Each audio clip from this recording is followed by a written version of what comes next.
There can only be one original, and throughout the 2,000 years of Christianity, there's been many attempts to tear down and improve upon the original church that Jesus established, but his bride still stands strong today.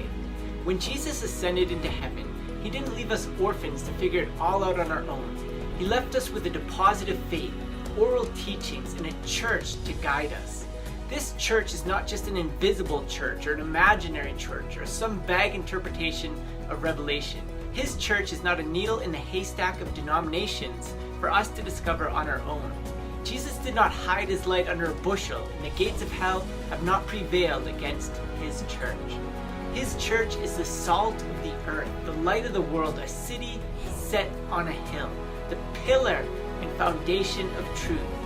This church is one, holy, Catholic, and apostolic. It is one because it's united in faith. It's holy not because of its sinful members, but because it is Jesus standing by his bride. Jesus is the strong man protecting his house. He is the good shepherd guiding his flock. Jesus is the king looking over his kingdom. He is the wise man who built his house on rock. His church is Catholic since it's universal. It's for all nations and for all times. And the church is apostolic since it was built by Jesus Christ on Peter and the apostles. It is apostolic since it is historical, an everlasting kingdom. It is also hierarchical with bishops, presbyters, deacons, and elders. Just as King David established his kingdom of Israel on the 12 tribes, Jesus established his heavenly kingdom on the foundation of the 12 apostles. And just as the Davidic kingdom would have a prime minister who was given the keys to the kingdom as a symbol of his office, Jesus selected Peter as his first prime minister and entrusted to him the keys to the kingdom of heaven.